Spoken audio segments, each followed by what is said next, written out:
The financial community relies heavily on the P/E ratio when evaluating prospective investments. When you buy a company, you must certainly consider not just the future stream of earnings, but also the company's financial condition, among other things. By financial condition, I'm speaking mainly of cash and debt. But the PE doesn't take into consideration either cash or debt.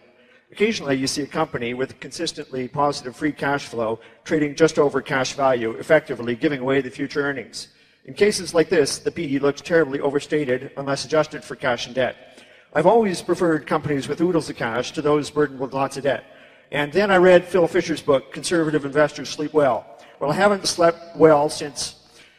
He really confused me when he commented that hoarding cash was evil. He wrote that instead companies should either put the cash to good use or distribute it to shareholders. Can I get your thoughts on this? Well, there are times when we're awash in cash, and there have been plenty of times when we didn't have enough cash.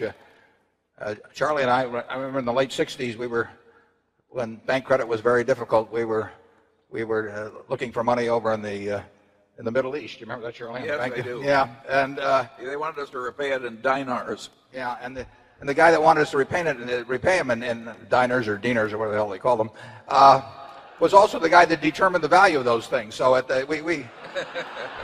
we were not terribly excited about him on payday and having him decide the exchange rate on that date. But we obviously are looking every day for ways to deploy cash. And we would never have cash around just to have cash. I mean, we would never think that we should have a cash position of X percent. And frankly, I think these asset allocation things that tacticians in Wall Street put out, about 60% stocks and 30%, we think that's total nonsense.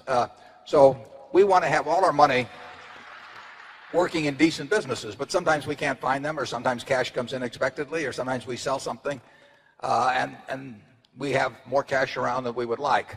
And more cash around than we would like means that we have 10 or 15 cents around, because we want money employed, but we'll never employ it just to employ it. And in recent years, we've tended to be cash heavy, but not because we wanted cash per se. In the mid-70s, we were scraping around for every dime we could find to buy things. We don't like lots of leverage, and we never will. We'll never borrow lots of money at Berkshire. It's just not our style. But you will find us quite unhappy over time if cash just keeps building up. And I think one way or another we'll find ways to use it. Charlie? I can't add anything to that.